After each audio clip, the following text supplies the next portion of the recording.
The morning sun cast long shadows across the courtyard of Buckingham Palace as Sergeant James Mitchell adjusted his red tunic for the final time. 23 years of service had taught him that every detail mattered when you stood guard for the royal family. His black boots gleamed like mirrors, his bearskin hat sat perfectly straight, and his rifle was positioned with military precision. Today felt different, though, and James couldn't shake the feeling that something significant was about to happen. James had joined the Queen's Guard when he was just 18 years old, fresh out of basic training and eager to serve his country. Back then, Queen Elizabeth II was still on the throne, and the protocols were clear and unchanging. Stand straight, remain silent, protect the royal family at all costs. These simple rules had guided him through decades of service, through rain and shine, through crowds of tourists taking pictures and occasional protesters shouting slogans. The palace buzzed with unusual activity that morning. Staff members hurried through corridors carrying flowers and decorations, preparing for what the newspapers were calling an important royal announcement. James had heard whispers among the other guards that Queen Camilla had requested a special ceremony in the throne room. As the most senior guard on duty, James would be responsible for maintaining security during whatever event was planned. Queen Camilla had always been a subject of mixed feelings among the palace staff. Some respected her dedication to her royal duties, while others remembered the complicated history that brought her to the throne. James tried to remain neutral about palace politics. His job was to protect whoever wore the crown, regardless of his personal opinions. That's what his father, also a former guard, had taught him when he first took the position. As James took his position outside the throne room, he noticed several high-ranking officials arriving. Ministers, bishops, and members of parliament filed through the grand entrance, their faces serious and formal. The atmosphere felt heavy with expectation, and James found himself wondering what announcement could require such an assembly of important people. His childhood friend Tommy, another guard stationed nearby, caught his eye and gave a slight nod. They had grown up together in the same small village outside London, both dreaming of serving their country. Tommy had joined the army while James chose the ceremonial route of the Queen's Guard. Despite their different paths, they remained close friends and often shared quiet moments during their long shifts at the palace. The weight of tradition pressed down on James as he stood at attention. His grandfather had served King George VI, his father had served Queen Elizabeth II, and now James served under King Charles III and Queen Camilla. The Mitchell family had given nearly a century of combined service to the crown, and James took pride in continuing that legacy. He wore his uniform not just as clothing, but as a symbol of honor and duty that had been passed down through generations. Memories flooded back of his first day on duty. He had been so nervous that his hands shook as he held his rifle. An older guard, Sergeant Williams, had taken him under his wing and taught him that being a Queen's Guard was about more than just standing still and looking impressive. It was about being a living symbol of British tradition and stability. People from around the world came to see them because they represented something unchanging in a rapidly changing world. The morning progressed slowly, as royal mornings often did. James watched as caterers brought in elaborate refreshments and technicians set up special lighting in the throne room. Whatever was happening today, it was clearly more significant than the usual royal engagements. He had seen many ceremonies during his career, from state banquets to investiture ceremonies, but the level of preparation suggested something extraordinary. A young page approached him nervously, clearly new to palace service. The boy couldn't have been more than 16. With wide eyes that took in every detail of James's impressive uniform, James remembered being that young and overwhelmed by the grandeur of royal life. He gave the page a reassuring smile, though his expression remained formally neutral to any observers. Queen Camilla's personal secretary appeared in the corridor, checking her watch repeatedly and speaking in hushed tones with other staff members. James had learned to read the subtle signs of palace life over his years of service. The way people moved, the tone of their voices, even their posture could tell him whether an event was routine or exceptional. Today, everyone seemed on edge with anticipation. The sound of approaching footsteps echoed through the marble hallway. James straightened his already perfect posture as he recognized the distinctive click of royal heels on the polished floor.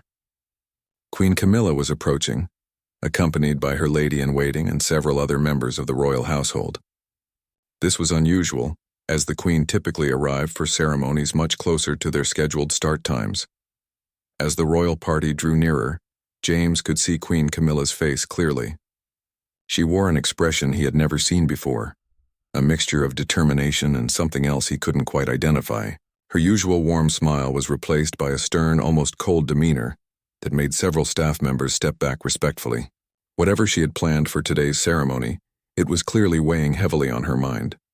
The ornate doors to the throne room stood open, revealing glimpses of the assembled dignitaries inside.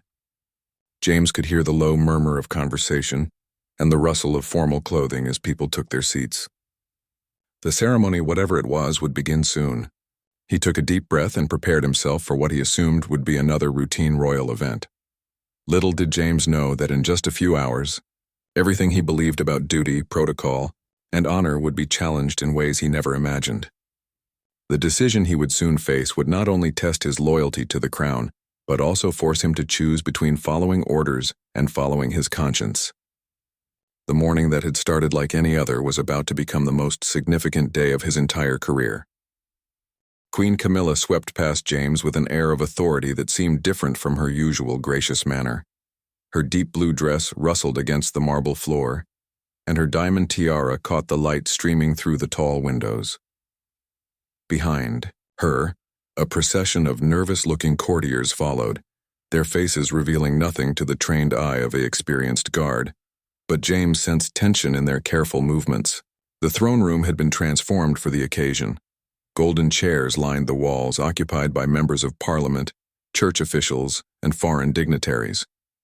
At the center of the room sat the magnificent throne, carved from ancient oak, and adorned with precious stones that had witnessed centuries of royal proclamations. The very air seemed thick with history and expectation. James remained at his post by the entrance, his trained eyes scanning the room for any potential security threats, while his ears picked up fragments of whispered conversations. The Archbishop of Canterbury sat in the front row, his expression grave and thoughtful. Several government ministers huddled together, occasionally glancing toward the throne with expressions that suggested they were not entirely comfortable with whatever was about to unfold. A herald stepped forward and announced in a clear, carrying voice that Queen Camilla would now address the assembly. The room fell silent immediately, the kind of profound quiet that only occurred in the presence of royalty. James had witnessed this transformation countless times, but it never failed to impress him how quickly a room full of powerful people could become as still as statues when monarchy commanded their attention. Queen Camilla took her position beside the throne, but notably did not sit down. This departure from normal protocol caught James's attention immediately. In his experience, when royalty remained standing during formal addresses, it usually meant they intended to make a particularly strong or significant statement. Her hands were clasped behind her back and her chin was raised in a gesture that projected both confidence and defiance. The Queen began to speak, her voice carrying clearly through the ornate chamber. She talked about tradition, about the weight of the crown, and about the expectations placed upon those who served the monarchy. Her words were carefully chosen, each phrase delivered with the precision of someone who had spent years perfecting the art of royal communication. James found himself hanging on every word, sensing that she was building toward something momentous. As Queen Camilla continued her address, James noticed movement in the corner of his eye. Tommy, his childhood friend, was shifting uncomfortably at his post near the side entrance. Their eyes met briefly, and James saw confusion reflected in Tommy's expression. Whatever the Queen was saying was clearly not following the script that the other guards had been briefed on earlier that morning. The Queen's tone began to change, becoming more personal and emotional. She spoke about loyalty, about the sacrifices that people made in service to the crown, and about the importance of recognizing those who had given their lives to protecting the royal family. James began to feel a growing sense of unease as he realized that her words seemed to be directed specifically at the guards present in the room. Queen Camilla paused dramatically, her gaze sweeping across the assembled dignitaries before settling on the guards stationed around the room. James felt her eyes linger on him for a moment longer than the others, and he experienced an uncomfortable sensation, as if she were looking directly into his soul. The silence stretched on, broken only by the distant sound of London traffic filtering through the palace walls. When the Queen resumed speaking, her voice had taken on a commanding tone that James had never heard from her before. She began talking about demonstrations of loyalty, about visible proof of devotion to the crown. The words sent a chill down James's spine as he began to understand that this ceremony was not just about making an announcement. It was about demanding something from those present, particularly from the guards. The atmosphere in the room grew increasingly tense as Queen Camilla explained that she felt the need to test the loyalty of those who served her. She spoke of historical precedents of times when guards had proven their dedication through acts of submission and humility. James's military training kicked in, and he began to analyze potential exit routes and security protocols, though he couldn't quite understand why his instincts were warning him of danger. Several of the dignitaries in the front rows began to shift uncomfortably in their seats. James noticed the Archbishop leaning over to whisper something to the Prime Minister, who shook his head slightly in response. The foreign ambassadors present looked confused, clearly uncertain about what they were witnessing. This was not the typical royal ceremony that any of them had expected to attend. Queen Camilla's words became more specific as she described her vision for a new kind of relationship between the monarchy and those who served it. She talked about the need for guards to demonstrate their submission not just through their service, but through public acts of acknowledgement of royal authority. The direction of her speech was becoming clearer, and James felt his stomach tighten with apprehension. The Queen gestured toward the guards positioned around the room, her movement sharp and decisive. She explained that she had called this special assembly to witness a demonstration of proper loyalty and respect. Her words were becoming more pointed, more demanding, and James began to realize that he and his fellow guards were not just witnesses to this ceremony. They were intended to be active participants. As Queen Camilla continued speaking, James found his mind racing through his years of training and service. He had been taught to follow orders without question, to maintain discipline under all circumstances, and to put the safety and dignity of the royal family above his own comfort. But something about this situation felt wrong, felt like a departure from the honorable traditions he had sworn to uphold. The Queen's voice rose slightly as she reached what appeared to be the climax of her address. She spoke about the need for a new tradition, a ceremony that would be repeated at regular intervals to ensure that those who served the crown never forgot their place in the hierarchy. Her words were becoming increasingly authoritarian, and James could see several of the other guards beginning to look as uncomfortable as he felt. Tommy caught James's eye again, and this time the concern in his expression was unmistakable. They had both served long enough to recognize when a situation was developing in an unexpected and potentially problematic direction. The ceremony that had begun as what appeared to be a routine royal event was transforming into something entirely different, something that would challenge everything they believed about their role as protectors of the monarchy. The moment that would define James's entire career arrived without warning. Queen Camilla turned directly toward him, her piercing gaze fixed on his face with an intensity that made the entire room seem to fade away. The silence that followed was so complete that James could hear his own heartbeat thundering in his ears. Every eye in the throne room was now focused on him, waiting to see what would happen next. "Sergeant Mitchell," Queen Camilla's voice rang out clearly across the chamber, each syllable pronounced with royal authority. "You have served this crown faithfully for over 2 decades. Your record is exemplary, your dedication unquestionable. Today I ask you to demonstrate that loyalty in a way that will honor both your service and the traditions of this monarchy." James felt the weight of centuries of royal protocol pressing down on his shoulders. Around him, the assembled dignitaries leaned forward in their seats, clearly sensing that they were about to witness something significant. The other guards remained at attention, but James could feel their eyes on him, sharing his confusion and growing concern about what was being asked of him. Queen Camilla took several steps closer to James, her heels clicking ominously on the polished marble floor. Her expression was stern and unwavering, the kind of look that had probably intimidated countless courtiers and officials over the years. When she spoke again, her voice carried the full weight of royal command, leaving no room for misunderstanding her expectations. "I want you to kneel before me, here in front of these witnesses," she declared, gesturing toward the assembled crowd. "I want you to demonstrate the proper respect that a servant owes to his sovereign." "This is not a request, Sergeant Mitchell. This is a royal command, and I expect immediate compliance." The words hit James like a physical blow. In all his years of service, through countless ceremonies and royal events, he had never been asked to kneel except during formal investiture ceremonies, where such gestures were part of established protocol. This was different. This felt like a public humiliation disguised as a demonstration of loyalty, and every instinct he possessed as a soldier and a man rebelled against it. James's mind raced through his training and the regulations he had memorized during his decades of service. Nowhere in the official protocols was there any requirement for guards to kneel on command during routine ceremonies. The Queen's Guard were expected to maintain their dignity while serving, to stand as proud representatives of British military tradition. What Queen Camilla was demanding went against everything he had been taught about proper military bearing. The throne room remained deadly silent as James struggled with the most difficult decision of his professional life. He could see Tommy from the corner of his eye, his friend's face pale with shock at what they were witnessing. The other guards looked equally stunned, clearly uncertain about how they should respond if their own loyalty was questioned next. Queen Camilla waited, her expression growing more impatient with each passing second. The assembled dignitaries shifted uncomfortably in their seats, clearly uncomfortable with the spectacle unfolding before them. Several government ministers exchanged worried glances, while the Archbishop's face showed obvious distress at the turn the ceremony had taken.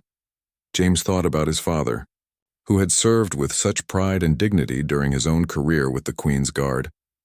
He remembered the stories his father had told him about maintaining honor, even in difficult circumstances, about standing firm when pressured to compromise his principles. His father had always taught him that true loyalty meant serving the best interests of the crown, not just following orders blindly. The young guard also thought about his grandfather, who had served during World War II and had earned several medals for bravery. His grandfather had often spoken about the difference between following orders and doing what was right. Sometimes, the old man had said, the most loyal thing you can do is refuse to participate in something that damages the honor of what you're trying to protect. Queen Camilla's voice cut through James's thoughts like a knife. "I am waiting, Sergeant Mitchell. Your hesitation is noted by everyone present. Are you refusing a direct order from your sovereign? Because if you are, the consequences will be severe. Your career, your pension, your entire future depends on your decision in this moment." The threat was clear and unmistakable. James knew that defying a royal command could indeed end his career and destroy everything he had worked for over the past 23 years. He thought about his wife Sarah waiting at home, proud of his service and the steady income it provided their family. He thought about his teenage daughter Emma, who bragged to her friends about having a father who guarded the Queen. But James also thought about the oath he had taken when he first joined the Guard. He had sworn to protect the dignity and honor of the crown, not just to follow orders without question. What Queen Camilla was demanding felt like a betrayal of that oath, a corruption of the noble traditions he had dedicated his life to serving. The monarchy he had pledged to protect was built on principles of honor and dignity, not on the public humiliation of loyal servants. The tension in the room continued to build as James remained standing at attention, his rifle held correctly, his posture perfect despite the internal turmoil he was experiencing. He could feel sweat beginning to form under his heavy ceremonial uniform, but his training kept his expression neutral and professional. Years of discipline allowed him to maintain his military bearing, even as his world seemed to be crumbling around him. Several of the foreign dignitaries began whispering among themselves, clearly uncomfortable with witnessing what appeared to be a confrontation between the Queen and one of her guards. The British officials looked mortified, probably wondering how they would explain this incident to the press if word of it ever leaked beyond the palace walls. Queen Camilla took another step closer to James, her eyes blazing with what appeared to be a mixture of anger and determination. Her voice, when she spoke again, was low and dangerous, carrying an unmistakable threat that made several people in the front row visibly flinch. "This is your final opportunity, Sergeant Mitchell. Kneel now or face the consequences of your insubordination. I will not be defied in my own palace in front of these witnesses. Your choice will determine not only your own fate, but will send a message to every other guard about what happens to those who forget their place." James felt time slow to a crawl as he faced the most crucial moment of his entire life. The weight of 23 years of loyal service pressed against his chest, while his conscience pulled him in the opposite direction. Every person in the throne room held their breath, waiting to see whether he would comply with Queen Camilla's demand or take a stand that could destroy everything he had worked for.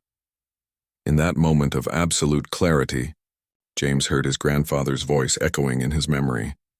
The old soldier had told him stories about moments during the war, when men had to choose between following orders and doing what was right.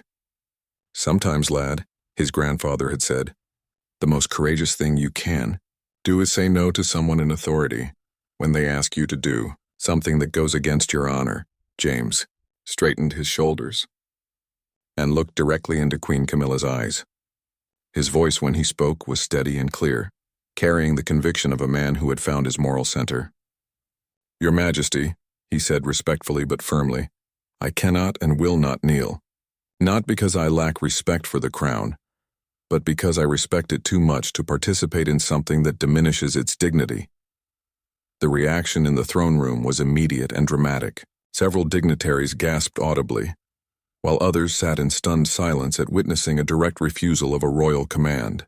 Queen Camilla's face flushed red with anger and embarrassment, her carefully composed royal demeanor cracking for the first time since James had known her. The other guards shifted nervously, uncertain whether they should intervene or continue standing at attention. "How dare you?"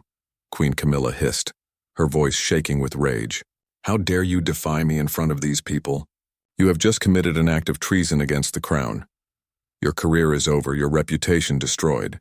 I will make sure that you never work in any capacity related to government or security again."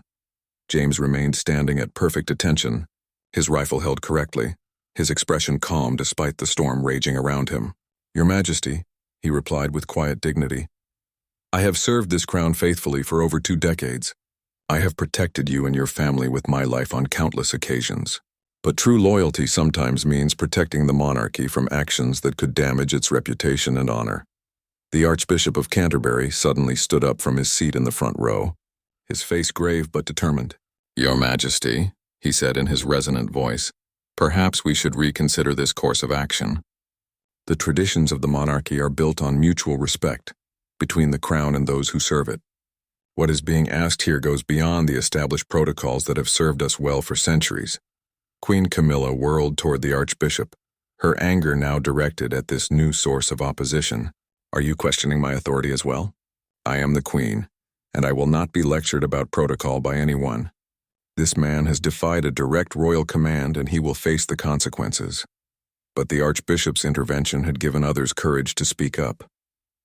The Prime Minister rose slowly from his seat, his expression carefully diplomatic but firm. "Your Majesty, with the greatest respect, I must advise caution. The relationship between the crown and the military has always been based on honor and mutual respect. Any action that appears to humiliate those who serve could have serious implications for public support of the monarchy." More voices began to join the growing opposition to Queen Camilla's demands. Several members of Parliament nodded in agreement with the Prime Minister, while foreign dignitaries looked increasingly uncomfortable with the scene unfolding before them. The carefully orchestrated ceremony was rapidly spiraling out of the Queen's control. Tommy, James's childhood friend, suddenly stepped forward from his position near the side entrance. His voice shook slightly with nervousness, but his words were clear and strong. "Your Majesty, Sergeant Mitchell is the finest soldier I have ever known. He has risked his life to protect this family more times than I can count. If he says that what you're asking goes against his honor, then I believe him completely." Other guards around the room began to nod in agreement, a subtle but unmistakable show of support for their colleague. Queen Camilla looked around the throne room with growing alarm as she realized that her attempt to demonstrate royal authority was instead creating a rebellion against it. The very people she had intended to humiliate were standing together in quiet defiance. James felt a surge of emotion as he saw his fellow guards and the assembled officials rallying to support him. These were people who understood the true meaning of service and honor, who recognized that blind obedience was not the same as loyal duty. Their support gave him strength to continue standing firm in the face of royal displeasure. Queen Camilla's voice rose to nearly a shout as she realized she was losing control of the situation. "This is intolerable. I will not be defied by my own servants. Guards, arrest Sergeant Mitchell for insubordination and treason. Remove him from my presence immediately. But none of the other guards moved to obey her command. They remained at their posts, their faces stern but respectful, clearly unwilling to arrest a colleague for refusing to participate in what they saw as an inappropriate display. The silence that followed Queen Camilla's order was deafening, making it clear that her authority in this matter was being questioned by everyone present. The tension in the room reached a breaking point as Queen Camilla realized that her grand gesture had backfired completely. Instead of demonstrating her power over those who served her, she had created a situation where her judgment and leadership were being questioned by government officials, church leaders, and her own guards. The ceremony she had planned to showcase royal authority had become a public relations disaster. James continued to stand at attention, his resolve strengthened by the support he was receiving from those around him. He had made his choice based on principle rather than fear, and the response from others showed him that he was not alone in believing that true loyalty meant more than just following orders without question. The young guard thought about his daughter Emma and realized that he wanted her to be proud of him for standing up for what was right, even when it was difficult and dangerous. He wanted her to learn that sometimes doing the right thing meant accepting consequences, but that honor was more important than safety or comfort. Queen Camilla stood in the center of the throne room, surrounded by people who were no longer supporting her position, facing a situation that had spiraled far beyond her control. The crown that she wore seemed heavier now, burdened by the weight of a decision that had damaged rather than strengthened her authority. The ceremony she had planned as a demonstration of power had become a lesson in the limits of that power when it conflicted with basic human dignity. The throne room had transformed from a place of royal ceremony into a battlefield of principles and conflicting loyalties. Queen Camilla stood alone in the center, her authority challenged not just by James but by the growing coalition of officials and guards who refused to support her demands. The weight of the moment pressed down on everyone present as they realized they were witnessing a fundamental crisis in the relationship between the monarchy and those who served it. James could see the struggle playing out on Queen Camilla's face as she grappled with the unexpected opposition to her authority. Her royal training had prepared her for many situations, but not for this kind of principled resistance from people she had expected to obey without question. The confident demeanor she had displayed at the beginning of the ceremony was cracking under the pressure of universal disapproval.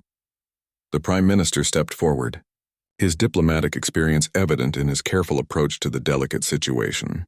"Your Majesty," he said in a voice that carried both respect and firmness, "perhaps we could adjourn this ceremony and discuss these matters privately. The presence of foreign dignitaries makes this a particularly sensitive moment for the reputation of the crown." Queen Camilla's eyes flashed, with anger at the suggestion that she should retreat from her position. "I will not be counseled to back down by anyone," she declared, her voice echoing off the ornate walls. "I am the Queen, and my authority will not be questioned or undermined by servants who forget their place." But even as she spoke these defiant words, Queen Camilla could see the effect her behavior was having on the assembled crowd. The foreign ambassadors were taking notes, clearly planning to report this incident to their respective governments. The British officials looked mortified, probably already considering how to minimize the diplomatic damage that could result from this confrontation. James remained standing at perfect attention, his military bearing never wavering despite the chaos swirling around him. His decision to refuse the Queen's command had triggered something much larger than he had anticipated, but he felt no regret about taking a stand for what he believed was right. If anything, the support he was receiving from others confirmed that his principles were shared by people he respected. Tommy moved closer to James, positioning himself in a subtle show of solidarity that was noticed by everyone in the room. Other guards began to shift their positions as well, not abandoning their posts but making it clear through their body language that they stood with their colleague. The unity among the guards sent a powerful message about their shared values and their resistance to what they saw as an abuse of authority. The Archbishop of Canterbury stepped forward again, his centuries-old office giving him unique authority to speak on matters of royal protocol and tradition. "Your Majesty," he said with grave dignity, "the monarchy has always been strongest when it has earned the respect and loyalty of those who serve it through honor and justice. What is being demanded here contradicts the very foundations upon which royal authority rests. Queen Camilla turned on the Archbishop with fury that shocked many of the witnesses. "How dare you lecture me about royal authority?" she snarled. "You forget that you serve at my pleasure just like everyone else in this room. Your position, your influence, your very livelihood depends on my goodwill." The threat against the Archbishop sent a ripple of shock through the assembled dignitaries. Several church officials in the audience exchanged alarmed glances, while government ministers began to realize that Queen Camilla's behavior was becoming increasingly erratic and dangerous. The ceremony that had begun as a display of royal power was revealing troubling aspects of the Queen's character that many had never seen before. James watched the confrontation with growing concern, not for his own situation, but for the damage being done to the institution he had sworn to protect. The monarchy he had served with such pride was being wounded by the very person who should have been its greatest guardian. Every harsh word from Queen Camilla was undermining the respect and dignity that the crown had taken centuries to build. A senior government minister rose from his seat, his face pale but determined. "Your Majesty, I must formally advise you that this situation is becoming untenable. The actions being taken here today could have serious constitutional implications. I strongly recommend that we end this ceremony immediately and seek proper legal counsel." Queen Camilla's response was swift and vicious. "Are you threatening me? Are you suggesting that I, the Queen of England, need legal counsel to exercise my royal prerogatives? You forget yourself, Minister. Perhaps you need to be reminded of who has the real power in this country." The minister's warning about constitutional implications had touched on something that everyone in the room understood, but few wanted to speak aloud. The British constitutional system depended on the monarchy acting within certain bounds of acceptable behavior. When those bounds were crossed, it could trigger a crisis that might threaten the very existence of the royal system. James found himself thinking about the oath he had taken when he first joined the Queen's Guard. He had sworn to protect the crown. But what did that mean when the crown itself was acting in ways that damaged its own reputation and authority? Was his loyalty to the person wearing the crown, or to the institution and principles that the crown represented? The answer came to him with surprising clarity. His loyalty was to the best ideals of the monarchy, to the traditions of honor and service that had inspired him to dedicate his life to this calling. Queen Camilla's behavior was threatening those very ideals, and his refusal to participate was actually an act of loyalty to the true spirit of the crown. Tommy caught James's eye and nodded slightly, a gesture that conveyed years of friendship and shared understanding. They had both dedicated their lives to serving something greater than themselves, and they both recognized that true service sometimes required saying no to those in authority when they demanded something that contradicted the principles they claimed to represent. The foreign dignitaries were beginning to look seriously uncomfortable with the situation unfolding before them. Several had begun whispering urgently to their aides, clearly concerned about being witnesses to what appeared to be a constitutional crisis in the making. The longer the confrontation continued, the more damage it would do to Britain's international reputation. Queen Camilla seemed to sense that she was losing control of the narrative, but instead of backing down, she doubled down on her demands. "I want every guard in this room to kneel before me right now," she commanded, her voice shrill with desperation. "I want a demonstration of proper loyalty from all of you. Anyone who refuses will be dismissed immediately and face criminal charges for treason." The ultimatum hung in the air like a sword, challenging every guard present to choose between their careers and their principles. James looked around the room at his fellow guards, seeing in their faces the same struggle he had experienced. These were good men who had dedicated their lives to honorable service, and now they were being forced to choose between that honor and their livelihoods. The moment Queen Camilla issued her ultimatum to all the guards, something extraordinary happened in the throne room. One by one, the guards began to step forward, positioning themselves alongside James in a quiet but unmistakable show of solidarity. Tommy was the first to move, taking a position directly next to his childhood friend. Then Corporal Davies, a 20-year veteran, joined them. Soon every guard in the room had formed a line of unified resistance. The sight of the entire Queen's Guard standing together in defiance of a royal command created a moment of profound silence in the throne room. These men, who had dedicated their lives to protecting the monarchy, were now protecting it from what they saw as an abuse of the very authority they had sworn to serve. Their unity sent a powerful message that transcended words and formal protests.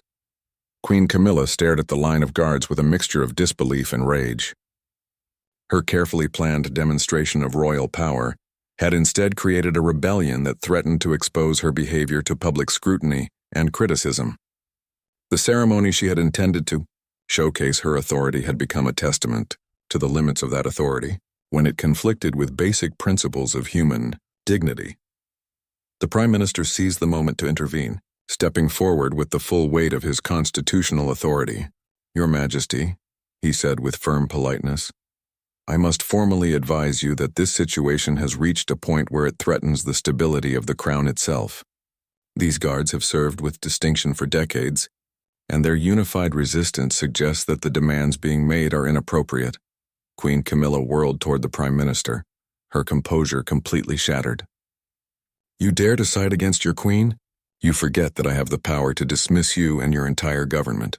Perhaps it's time for new leadership that understands the proper relationship between the crown and its servants." The threat to dismiss the democratically elected government sent shockwaves through the assembled dignitaries.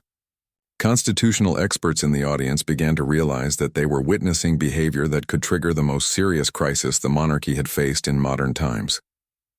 Queen Camilla's words suggested a fundamental misunderstanding of the constitutional limits on royal power. James watched the escalating confrontation with growing alarm, realizing that his simple refusal to kneel had unleashed forces that could threaten the entire constitutional system. He had never intended to spark a crisis of this magnitude, but Queen Camilla's increasingly erratic behavior was creating exactly that situation. The institution he had devoted his life to protecting was being damaged by the very person who should have been its greatest guardian. The Archbishop of Canterbury stepped forward once again, his voice carrying the weight of centuries of church authority and wisdom. "Your Majesty, I implore you to consider the consequences of these actions. The monarchy has survived for over 1,000 years because it has adapted to changing times and maintained the respect of the people. What is happening here threatens to undo centuries of careful constitutional development." But Queen Camilla was beyond listening to reason or counsel. Her face was flushed with anger and humiliation, her royal training abandoned in favor of raw emotion and wounded pride. "I will not be lectured by anyone about my duties or my authority," she shouted. "I am the Queen, and I will be obeyed without question or condition." Foreign diplomats in the audience began to look increasingly uncomfortable, clearly realizing that they were witnessing something that could have serious international implications. Several had already begun discreetly taking notes, undoubtedly preparing reports for their governments about the constitutional crisis unfolding before their eyes. Tommy stepped slightly forward from the line of guards, his voice respectful but unwavering. "Your Majesty, we have all sworn an oath to protect the crown and the realm. We believe that our refusal to participate in this ceremony is actually fulfilling that oath, not breaking it. We are trying to protect the monarchy from actions that could damage its reputation and authority." The simple eloquence of Tommy's words seemed to resonate with many people in the room. Here was a common soldier, speaking with more wisdom and constitutional understanding than the Queen herself. His explanation of their motives made it clear that the guards were not acting out of disrespect for the monarchy, but out of love for it. Queen Camilla's response was swift and vicious. "How dare you presume to tell me what protects or damages the monarchy? Your job is to follow orders, not to think or judge. I want all of you arrested immediately for mutiny and treason." "Where are the palace security officers? Why is no one following my commands?" But the palace security officers, like everyone else in the room, seemed reluctant to act on Queen Camilla's increasingly extreme demands. They understood that arresting the entire Queen's Guard for refusing to participate in a ceremony that had no basis in established protocol would create a scandal that could bring down the government and damage the monarchy beyond repair. James felt a strange sense of calm settling over him as he realized that the situation had moved far beyond his personal decision to refuse to kneel. The crisis was now about much larger questions of constitutional authority, the limits of royal power, and the principles that should guide the relationship between the monarchy and those who served it. The senior government minister who had spoken earlier rose from his seat once again, his face grave with the weight of constitutional responsibility. Your Majesty, I must formally notify you that if this situation continues, the government will be forced to consider its options under the constitutional framework. The behavior being exhibited here threatens the very foundations of our democratic system. The minister's words carried an unmistakable threat that was understood by everyone present. In the British constitutional system, the government had the ultimate authority to advise the monarch, and in extreme circumstances, that advice could become mandatory. Queen Camilla was approaching a line that could trigger mechanisms designed to protect the constitutional system from royal overreach. Queen Camilla seemed to realize for the first time that her authority was not absolute, that there were constitutional limits on her power that she had forgotten or ignored. The shocked look on her face suggested that she was beginning to understand the serious consequences of her actions, but her pride prevented her from backing down gracefully. The throne room had become a stage for one of the most significant constitutional dramas in British history. The guards who had started the day expecting a routine ceremony found themselves at the center of a crisis that could reshape the relationship between the monarchy and the democratic system it was supposed to serve. James looked around at his fellow guards, seeing in their faces the same mixture of determination and concern that he felt. They had all made a choice to put principle before personal safety, and now they were witnessing the far-reaching consequences of that decision. The simple act of refusing to kneel had become a catalyst for a much larger reckoning about power, authority, and the true meaning of loyal service. The constitutional crisis that had erupted in the throne room reached its climax when King Charles III himself entered the chamber, having been summoned by urgent messages from his staff. His presence immediately changed the entire atmosphere, as everyone in the room recognized that the sovereign himself had come to address the unprecedented situation that threatened the very foundations of the monarchy. King Charles took in the scene. Before him, with a mixture of shock and disappointment, Queen Camilla stood isolated in the center of the room, her earlier confidence replaced by defensive anger. The guards remained in their unified line of resistance, while government ministers and church officials looked on with expressions of grave concern. The foreign dignitaries appeared deeply uncomfortable, clearly wishing they were anywhere else but witnessing this royal family crisis. "What exactly is happening here?" King Charles asked, his voice carrying the authority of someone who had spent decades preparing for moments of constitutional significance. His question was directed at the room in general, but his eyes were fixed on Queen Camilla with an expression that suggested he already suspected the answer would be deeply troubling. The Prime Minister stepped forward to provide an explanation, his diplomatic training evident in his careful choice of words. "Your Majesty, Queen Camilla convened this ceremony and demanded that the guards demonstrate their loyalty by kneeling before her. When Sergeant Mitchell respectfully declined, citing concerns about the appropriateness of such a demand, the situation escalated rapidly. King Charles listened to the explanation with growing concern, his experienced understanding of constitutional matters making it clear that he grasped the serious implications of what had occurred. His gaze moved from the Prime Minister to the line of guards, and James was struck by the difference between the King's expression of thoughtful concern and Queen Camilla's earlier displays of anger and wounded pride. "Sergeant Mitchell," King Charles said, addressing James directly, "please explain your actions and the reasoning behind your decision." His tone was neither accusatory nor supportive, but rather that of someone seeking to understand the full scope of a complex situation before making any judgments. James stepped forward slightly, maintaining his military bearing while addressing his sovereign with the respect his position demanded.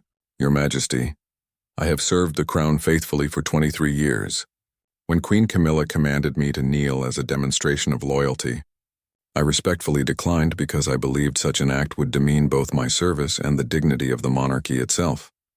The king nodded thoughtfully, clearly processing not just James's words but the implications of the situation that had developed.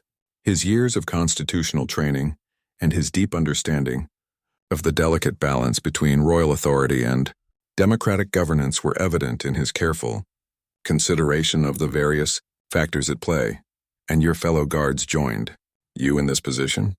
King Charles asked, looking at the unified line of men who had risked their careers to support their colleagues' principled stand. Tommy spoke for the group, his voice steady and respectful. "Yes, Your Majesty. We all believe that Sergeant Mitchell acted with honor and integrity. True loyalty to the crown means protecting its reputation and dignity, not participating in actions that could damage both." King Charles turned his attention to Queen Camilla, his expression serious and concerned. The conversation that followed was conducted in low tones that only those closest to the royal couple could hear, but the body language was clear to everyone watching. The king was clearly expressing his displeasure with his wife's actions and the crisis they had created. The Archbishop of Canterbury approached the king, his voice carrying the weight of centuries of church involvement in constitutional matters. "Your Majesty, this situation has raised serious questions about the appropriate exercise of royal authority. The unified response of the guards and the concern expressed by government ministers suggest that careful consideration must be given to how this matter is resolved." King Charles acknowledged the archbishop's words with a nod that suggested he understood the broader implications of the crisis.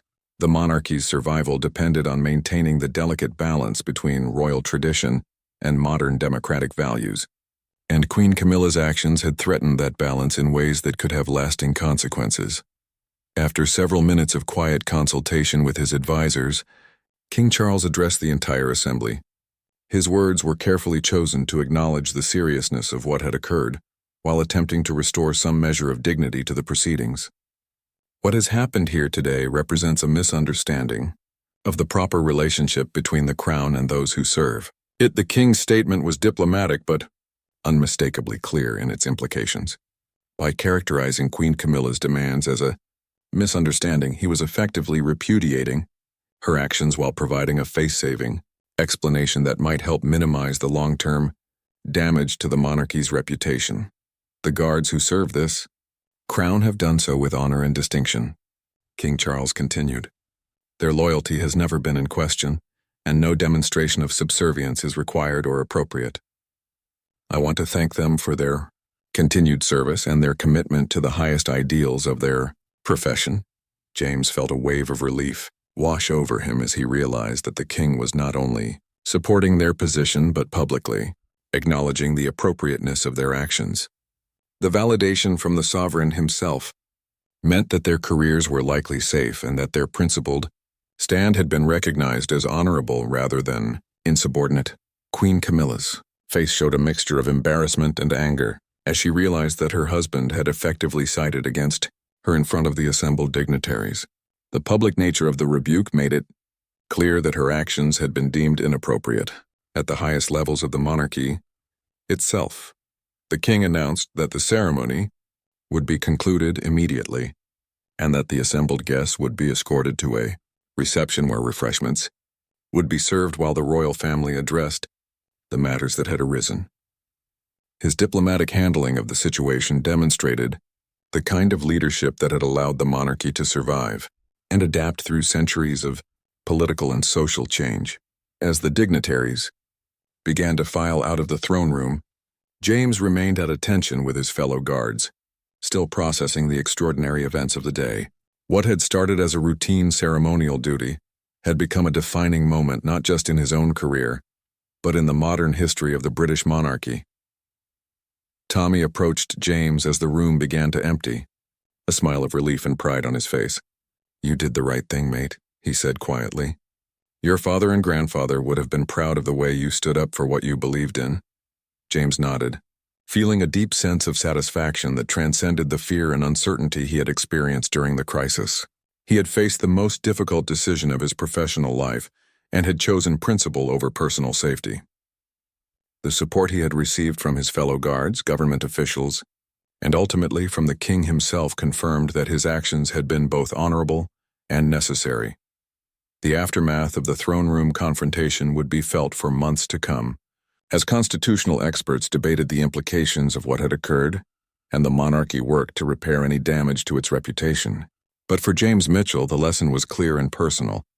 True loyalty sometimes required the courage to say no, even to those in the highest positions of authority, when they demanded something that contradicted the very principles they were supposed to represent.